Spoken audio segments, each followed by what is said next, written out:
একজন মানুষ যে নিজেকে সবসময় মুসলিম দাবি করত, মুসলিমদের সাথে থাকত, নামাজ রোজা করত, কিন্তু মানুষটি কখনোই আত্মা থেকে রাসূলুল্লাহ সাল্লাল্লাহু আলাইহি ওয়াসাল্লামের নেতৃত্ব মানতে পারত না।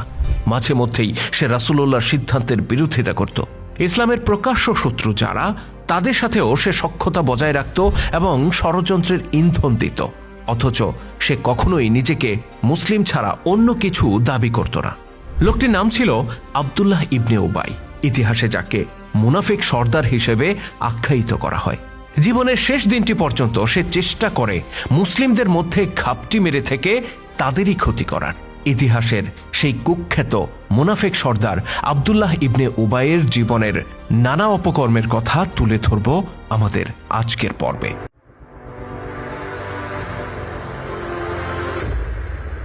তৎকালীন মদিনায় দুই প্রভাবশালী গোত্র ছিল, আউস ও খাজরাজ। ইসলাম আসার আগে এই দুই গোত্রের মধ্যে ছিল সাপে নেউলে সম্পর্ক।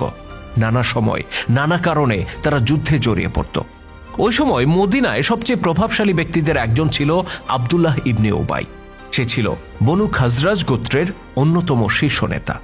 মদিনার অপরাপর নেতাদের থেকে ইবনে উবাই ছিল বেশ আলাদা। সে চেষ্টা করত কিভাবে বিভিন্ন গোত্রের মধ্যে যে শত্রুতা সেটা মিটিয়ে ফেলা যায়, যে কারণে সব গোত্রের কাছেই সে একজন গ্রহণযোগ্য নেতা হিসেবে জায়গা করে নেয়। তার এই জনপ্রিয়তা ও গ্রহণযোগ্যতার কারণে অনেকেই মনে করত আগামী দিনে মদিনার শাসক হতে চলেছে ইবনে উবাই। সে নিজেও মদিনার একচ্ছত্র শাসক হিসেবে নিজেকে ভাবতে শুরু করেছিল। এই যখন মদিনার পরিস্থিতি, ঠিক তখন একটা সাংঘাতিক ঘটনা ঘটে যা মদিনার রাজনৈতিক পরিস্থিতি একেবারে ওলটপালট করে দেয়। মহানবী হযরত মুহাম্মদ সাল্লাল্লাহু আলাইহি ওয়াসাল্লাম এ সময় মক্কা থেকে মদিনায় হিজরত করেন। মদিনার সাধারণ মানুষ গান গেয়ে উৎসব করে রাসূলুল্লাহকে বরণ করে নেয়। তাদের কাছে রাসূলুল্লাহর আগমন ছিল ভীষণ আনন্দের ব্যাপার। কিন্তু ইবনে উবাইয়ের কাছে এটা ছিল দুঃস্বপ্নের মতো। সে দেখতে পায় মদিনাবাসীর মনোযোগ এখন নবী মুহাম্মদ সাল্লাল্লাহু আলাইহি ওয়াসাল্লামের প্রতি। তিনিই এখন মদিনার সবচেয়ে দাপটশালী নেতা। মদিনার নেতৃত্বে এই পরিবর্তনটা ইবনে উবাইয়ের মনে প্রচণ্ড ঈর্ষার জন্ম দেয়। ফলশ্রুতিতে সে কখনোই রাসূলুল্লাহকে নেতা হিসেবে মেনে নিতে পারেনি। বিভিন্ন সময় বিভিন্ন বিষয়ে সে রাসূলুল্লাহর সিদ্ধান্তের বিরোধিতা শুরু করে আর মনে প্রাণে কামনা করতে থাকে মদিনার কর্তৃত্ব যেন আবার তার হাতে ফিরে আসে। তার এই উচ্চাকাঙ্ক্ষাই একদিন তাকে প্রতিষ্ঠিত করে মুনাফিক সর্দার হিসেবে। খন্দকের যুদ্ধের প্রাক্কালের একটি ঘটনা। মুসলিমরা কুরাইশদের আক্রমণ থেকে মদিনাকে হেফাজত করতে পরিখা খনন করছিল। এ সময় একটা অলৌকিক ঘটনার প্রেক্ষিতে রাসূলুল্লাহ সাল্লাল্লাহু আলাইহি ওয়াসাল্লাম ভবিষ্যৎবাণী করে বলেন, শীঘ্রই মুসলিমরা সিরিয়া, ইয়েমেন ও পারস্যের মাদায়েন শহর জয় করবে। তার এই ভবিষ্যৎবাণী সাধারণ মুসলিমদের মধ্যে দারুণ উদ্দীপনা সৃষ্টি করে। কিন্তু ইবনে উবাই এই কথাটি শোনার পর উপহাস করতে শুরু করে।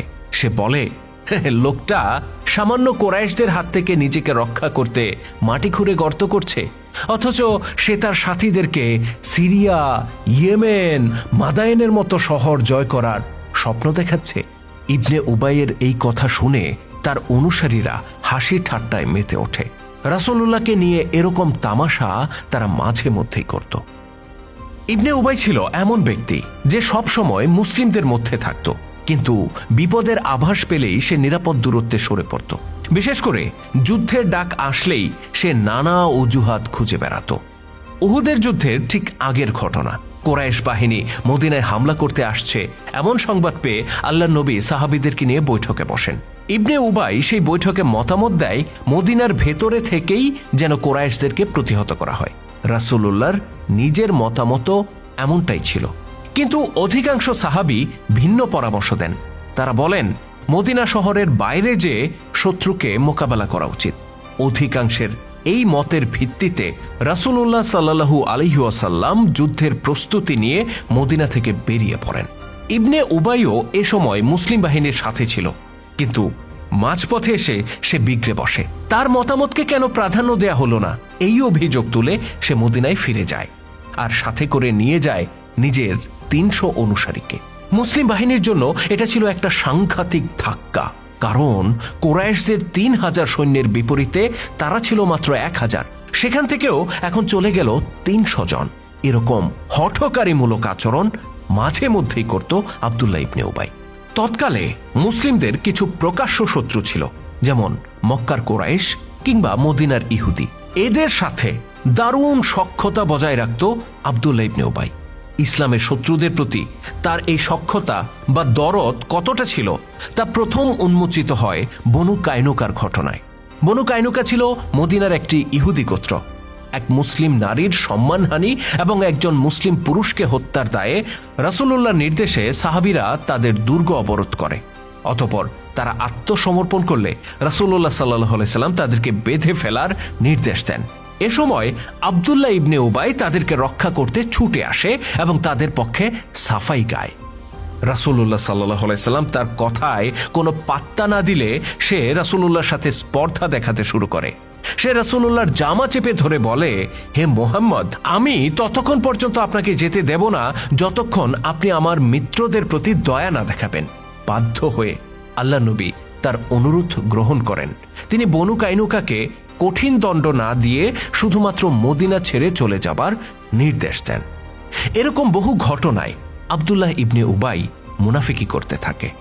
এর মধ্যে সবচেয়ে ভয়ঙ্কর ছিল বনু মুস্তালিকের অভিযানকালে তার কথাবার্তা ও আচার আচরণ।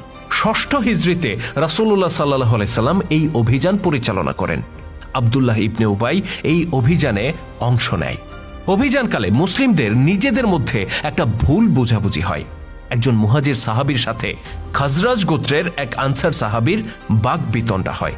এক পর্যায়ে তা হাতাহাতিতে গড়ায়। এটা ছিল এমন ঘটনা যা সহজেই মিটিয়ে ফেলা যেত, কিন্তু ইবনে উবাই এটাকে খুব বড় করে তোলে। খবরটা শুনে সে উত্তেজিত হয়ে বলে, মুহাজিররা শেষ পর্যন্ত এই দুঃসাহস দেখালো, আমাদের খেয়ে আমাদের পরে আজকে তারা আমাদের সাথে পাঙ্গা নিচ্ছে। তাদের আর আমাদের অবস্থা তো সেই প্রবাদের মতো যে নিজের কুকুরকে খাইয়ে দিয়ে মোটা তাজা করো, দেখবে সে একদিন তোমাকেই খেয়ে ফেলেছে। ইবনে উবাই খাজরাজ গোত্রের লোকদেরকে বলে, তোমরা কি দেখতে পাচ্ছ নিজেদের কি সর্বনাশটা করেছ? তাদেরকে ঠাঁই দিয়েছ, সম্পদের ভাগ দিয়েছ, আর আজকে তাদের আচরণটা দেখো। আল্লাহর কসম, এবার যদি আমরা মদিনায় ফিরে যাই তাহলে অবশ্যই সবলরা দুর্বলদেরকে সেখান থেকে তাড়িয়ে দেবে। ইবনে উবাইয়ের এই স্পর্ধাসুলভ কথাবার্তা একজন সাহাবী রাসূলুল্লাহর কাছে এসে খুলে পড়লেন। হযরত ওমর রাদিয়াল্লাহু তাআলা আনহু সেখানে উপস্থিত ছিলেন। তিনি খুবই উত্তেজিত হয়ে পড়লেন এবং ইবনে উবাইকে হত্যা করতে রাসূলুল্লাহর হুকুম চাইলেন। রাসূলুল্লাহ তখন বললেন, ওমর, আজকে যদি আমরা তাকে হত্যা করি তবে লোকেরা বলবে মুহাম্মদ নিজের সহচরদেরকেই হত্যা করছে। আমরা এটা করতে পারি না। ওমর রাদিয়াল্লাহু তাআলা আনহু তখন শান্ত হয়ে যান। খবরটা আব্দুল্লাহ ইবনে উবাইয়ের পুত্রের কাছেও পৌঁছে যায়। তার পুত্র অবশ্য তার মতো ছিলেন না, বরং তিনি ছিলেন একজন সাচ্চা ঈমানদার।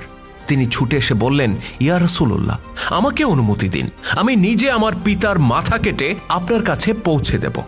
রাসূলুল্লাহ বললেন, না, সে যতদিন আমাদের সাথে থাকে ততদিন তার প্রতি আমরা নমনীয় থাকব। এই ঘটনার পর আনসার সাহাবীদের কাছে ইবনে উবাইয়ের অবস্থান নষ্ট হয়ে যায়। তারা বুঝতে পারেন এই লোকটি মুসলিমদের মধ্যে অন্তর্কলহ সৃষ্টি করার চেষ্টা করছে। এরপর থেকে আব্দুল্লাহ ইবনে উবাই যখনই কোনো অঘটন ঘটাতো তার গোত্রের লোকেরাই তাকে শায়েস্তা করত, তারাই তাকে তিরস্কার করত, এমনকি কখনো কখনো পাকড়াও করত। এই অবস্থা জেনে রাসূলুল্লাহ সাল্লাল্লাহু আলাইহি ওয়াসাল্লাম ওমর ইবনুল খাত্তাবকে বললেন, ওমর, তুমি যেদিন তাকে হত্যার পরামর্শ দিয়েছিলে সেদিন যদি তাকে হত্যা করতাম তাহলে অনেকেই সমালোচনা করত, কিন্তু আজ যদি তাকে হত্যার নির্দেশ দেই তাহলে সেদিন যারা সমালোচনা করত আজকে তারাই তাকে হত্যা করবে। ওমর রাদিয়াল্লাহু তাআলা আনহু বললেন, আল্লাহর কসম, নিশ্চয়ই রাসূলুল্লাহর সিদ্ধান্ত আমার সিদ্ধান্তের চেয়ে কল্যাণকর।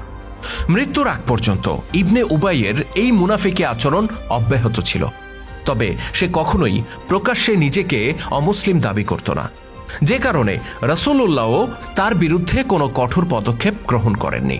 তবে তার দ্বারা মুসলিমদের যেন কোনো অনিষ্ট না হয় এ ব্যাপারে তিনি সবসময় সতর্ক ছিলেন। 631 খ্রিস্টাব্দে তাবুক অভিযানের পর ইন্তেকাল করে ইবনে উবাই। মদিনার শাসক বা রাজা হওয়ার ইচ্ছে তার অধরাই থেকে যায়। ইবনে উবাইয়ের ইন্তেকালের পর তার পুত্র রাসূলুল্লাহকে তার পিতার জানাজায় ইমামতি করার অনুরোধ করেন, কিন্তু ওমর রাদিয়াল্লাহু তাআলা আনহু এর বিরোধিতা করেন। তিনি রাসূলুল্লাহকে বলেন, আপনি দয়া করে এই ব্যক্তির জানাজা পড়াবেন না। কিন্তু আল্লাহর নবী ইবনে উবাইয়ের পুত্রের অনুরোধ রক্ষা করেন। একজন মানুষ যে জীবনভর রাসূলুল্লাহর ক্ষতি করার চেষ্টা করেছে, সেই মানুষটির মৃত্যুর পর রাসূলুল্লাহ নিজে তার জানাজায় ইমামতি করলেন।